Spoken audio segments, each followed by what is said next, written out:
Hello friends, welcome to study smart.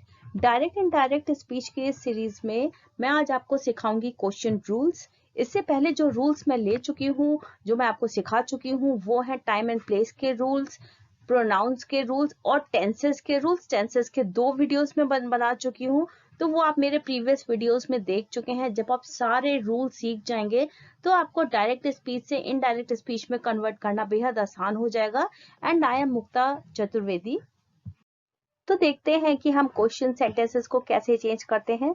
जो भी हमारा रिपोर्टिंग वर्ड में से, सेड या सेड टू होता था, तो हम उसको सेड या से ही रहने देते थे, या फिर सेड टू होता था तो हम उसको टोल्ड कर देते थे। लेकिन इसमें ऐसा नहीं होता है। क्वेश्चन सेंटेंसेस में हम से को कर देते हैं आस्क या इंक्वायर। अगर सेड है, पास्ट है, तो आस्क्ड या फिर इंक्वायर्ड हो जाएगा। Interrogative sentence is change into statement. अगर डायरेक्ट स्पीच में इंट्रोगेटिव सेंटेंस है यानी क्वेश्चन सेंटेंस है, तो इनडायरेक्ट स्पीच में वो क्वेश्चन नहीं रहता है, वो पूरा स्टेटमेंट हो जाता है। And full stop is used at the end of the sentence. वो पूरा स्टेटमेंट हो जाता है, वो क्वेश्चन नहीं रह जाता। तो हम लास्ट में उसके फुल स्टॉप का यूज करते हैं, क्योंकि हम क्वेश्चन सेंटेंस में क्वेश्चन मार्क का यूज करते हैं, लेकिन इनडायरेक्ट स्पीच में हम स्टेटमेंट हो जाता है वो, तो हम फुल स्टॉप का यूज करते हैं। आगे देखते हैं क्या क्या इसके रूल्स हैं। If reporting verb has WH word, जब भी हम क्वेश्चन सेंटेंस को देखते हैं उसमें अगर रिपोर्टिंग वर्ब में कोई भी WH वर्ड क्या होते हैं? सारे क्वेश्चन वर्ड्स जितने भी होते हैं वही WH वर्ड्स कहलाते हैं, जैसे who, which, when, where, why, how. इस तरीके के जो WH वर्ड्स होते हैं, हम जब भी इसको देखेंगे रिपोर्टिंग वर्ब में, तो यही वर्ड सारे कंजंक्शन की तरह काम करेंगे। जब हम डायरेक्ट से इनडायरेक्ट में चेंज करेंगे, जब हम एग्जांपल्स लेंगे तो आपको और इजी हो जाएगा। अगर कोई क्वेश्चन सेंटेंस नहीं होता था, जब इसके पहले जितने भी सेंटेंसेस मैंने आपको सिखाए हैं, तो उसमें कंजंक्शन क्या लगता था? जब हम इन्वर्टेड कॉमर्स को हटाते थे तब उसमें कंजंक्शन लगता था दैट।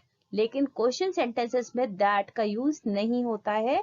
ये जो भी वर्ड्स WH वर्ड्स होते हैं वो ही सर्व करते हैं एज अ कंजंक्शन।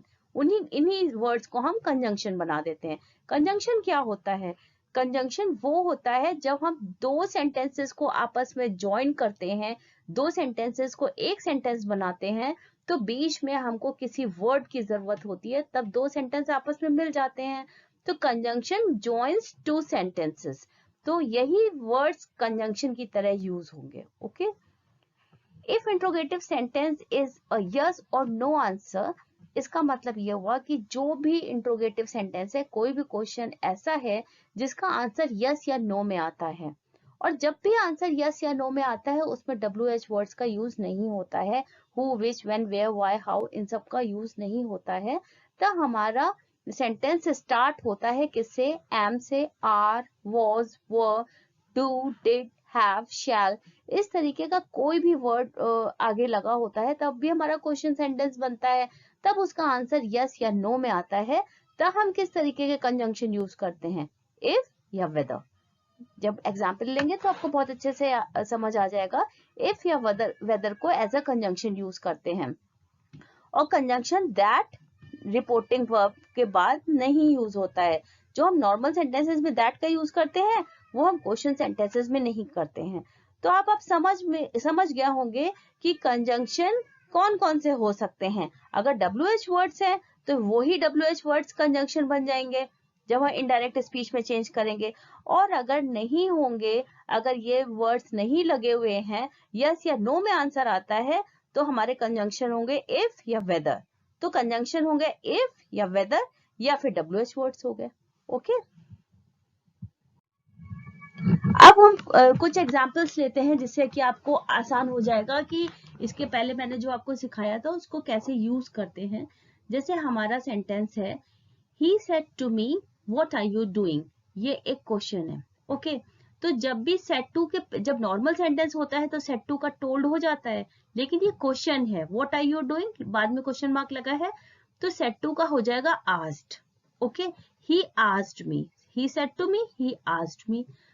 और उसमें जो नॉर्मल सेंटेंसेस होते थे उसमें हम दैट का यूज करते थे, लेकिन इसमें हम दैट का यूज नहीं करते। इसमें हम लोगों ने देखा कि इसमें WH वर्ड्स का यूज हुआ है, वॉट का यूज हुआ है, तो what he as a conjunction use होगा है, और इन्वर्टेड कॉमर्स हट जाएंगे तो वॉट आ जाएगा। फिर वॉट आर यू डूइंग, तो ये हो जाएगा वॉट आई वॉज डूइंग। इसके पहले अगर आपने प्रोनाउन के रूल्स देखे होंगे तो यू का आई हो जाता है, आपको पता है, क्योंकि हमारा ऑब्जेक्ट इसमें मी है। और आर का वॉज हो गया क्योंकि प्रेजेंट का पास्ट हो जाता है। जब आप टेंसेस वाले रूल्स देखेंगे तो भी आपको पता चल जाएगा। और क्वेश्चन के रूल्स में ये भी होता है कि जब इनडायरेक्ट स्पीच होती है तब वो स्टेटमेंट बन जाता है, तब उसमें क्वेश्चन मार्क नहीं लगता है, तब इसमें फुल स्टॉप लगता है। तो क्या मेरा सेंटेंस बन गया, he asked me what I was doing. Okay, he asked me what I was doing, what as a conjunction की तरह यूज हुआ। The policeman said to us, where are you going? अब एक पुलिसमैन है, policeman क्या करेगा, वो inquiry करेगा। नॉर्मल है, पुलिसमैन अगर कुछ पूछ रहा है यानी कि वो इंक्वायरी कर रहा है, तो यहाँ पे आज की जगह पे क्या लगाएंगे, इंक्वायर्ड लगा देंगे।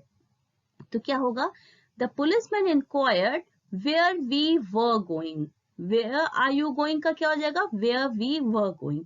सारे देखिए रूल्स के हिसाब से हो रहा है। ये जो वेयर है ये एज अ कंजंक्शन यूज हुआ, यू का वी हो गया क्योंकि यहाँ पे ऑब्जेक्ट अस था इसलिए यहाँ पे वी हो गया। जब आप प्रोनाउन के रूल्स याद कर लीजिए तो आपको समझ आ जाएगा। तो यू का वी हो गया, आर का वर हो गया क्योंकि सारे प्रेजेंट पास्ट में चेंज हो जाते हैं। तो हमारा सेंटेंस बन गया, the policeman inquired where we were going. और देखिए इसमें इन्वर्टेड कॉमर्स भी हट गए हैं और क्वेश्चन मार्क की जगह फुल स्टॉप भी लग गया, क्योंकि अब ये क्वेश्चन नहीं है, अब ये पूरा स्टेटमेंट है। Okay, he said to them will you listen to such a man. अब देखिए यहाँ पे क्या हो जाएगा, he said to them, he asked them. और यहाँ पे अब देखिए कोई भी क्वेश्चन वर्ड का यूज नहीं हुआ है, कोई भी WH वर्ड नहीं लगा है, ना व्हाट लगा है, ना वेयर लगा है, हु नहीं लगा, कुछ भी नहीं लगा। इसमें किससे स्टार्ट हुआ है, will you listen to such a man. तो जब भी हमारा क्वेश्चन वर्ड नहीं होगा, WH वर्ड्स नहीं होंगे, तब हम कंजंक्शन इफ या वेदर का यूज कर सकते हैं। इफ का भी यूज कर सकते हैं, वेदर का भी कर सकते हैं। तो क्या हो जाएगा, he asked them whether they would listen such a man. they would listen such a man, will का would हो जाता है। जब आप टेंसेस के रूल्स पढ़े थे तब देखा था कि will का would हो जाता है। तो क्या हमारा सेंटेंस बन गया, he asked them whether they would listen such a man. She said can you type। अब इसमें भी देखिए can से स्टार्ट है, इसमें भी WH वर्ड का यूज नहीं है, तो ये हो जाएगा she asked if I could type। यहाँ पे देखिए if का यूज हुआ क्योंकि हमारे इसमें WH वर्ड नहीं था।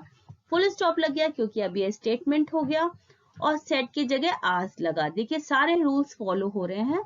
इसी तरह सारे रूल्स अगर आप याद कर लेंगे तो आपके लिए चेंज करना बहुत आसान हो जाएगा। अब कुछ और सेंटेंसेस देखते हैं। They said to me, where have you gone? अब ये हो जाएगा they asked me, said to का asked। They asked me where I had gone। अब ये where as a conjunction use हुआ, have gone का had gone हो गया और you का I हो गया। ये सारे रूल्स आप पहले देख सकते हैं। और देखिए क्वेश्चन मार्क हट के यहाँ पे फुल स्टॉप हो गया। ओके, ये पूरा स्टेटमेंट हो गया। They asked me where I had gone। Next देखते हैं, I said to her, what were you eating? तो ये हो जाएगा I asked her what she had been eating। were eating का had been eating हो गया और what as a conjunction use हुआ और क्वेश्चन मार्क हट करके फुल स्टॉप लग गया क्योंकि एक स्टेटमेंट हो गया। तो इस तरीके से डायरेक्ट स्पीच को इनडायरेक्ट स्पीच में चेंज किया जाता है। इनडायरेक्ट स्पीच में कभी भी क्वेश्चन नहीं होता है, वो स्टेटमेंट होता है, इसलिए हम लोग फुल स्टॉप लगाते हैं। She said to me, can I use your phone? अब इसका हो जाएगा she asked me if she could use my phone। अब देखिए इसमें कोई भी WH वर्ड नहीं था, तो ये can से स्टार्ट हो रहा था, इसलिए यहाँ पे if कंजंक्शन लगा और said to का asked हो गया और फुल स्टॉप लग गया। She asked me if she could use my phone। ये चेंज हो गया। अब फिर से एक बार फिर से सम अप करके देख लेते हैं कि हम लोगों ने क्या क्या चेंजेस किए थे। We don't use conjunction that when we convert question into indirect speech। यानी कि हम लोग conjunction that का यूज नहीं करते हैं जब भी हमको किसी क्वेश्चन को चेंज करना पड़ता है indirect speech में, तब हम लोग that का यूज नहीं करते। तो हम लोग किस चीज का यूज करते हैं, एज अ कंजंक्शन, तब हम यूज करते हैं WH वर्ड्स का और if का या फिर whether का. In reported verb, words like asked, inquired are used instead of said or told. जैसे हम लोग नॉर्मल सेंटेंसेस में said या told का यूज करते थे, इसमें ऐसा नहीं होता है. इसमें हम लोग या फिर asked का यूज करते हैं या फिर inquired का यूज करते हैं जब भी हम कोई क्वेश्चन सेंटेंस देखते हैं. When there is not any question word like who, what, when, where and so on, then we use if or whether as a conjunction. यानी कि जब भी कोई भी क्वेश्चन में अगर who, what, when, where कोई भी WH वर्ड नहीं लगा है तब हम लोग if या whether का यूज करेंगे एज अ कंजंक्शन, और अगर लगा है तो हम लोग WH वर्ड्स का यूज करेंगे एज अ कंजंक्शन. और इसके अलावा जो हमारा इनडायरेक्ट स्पीच में जो हम लोग चेंज करते हैं तो हम लोग फुल स्टॉप लगाते हैं, क्योंकि वो एज अ स्टेटमेंट हो जाता है, वो क्वेश्चन तब नहीं रहता है. तो यही सारे रूल्स हैं. इसके अलावा आगे आने वाले रूल्स मेरे नेक्स्ट वीडियो में देखिएगा, तो मेरे साथ बने रहिए. Thank you very much. Please like and subscribe my channel and press the bell icon to get notification. Thank you.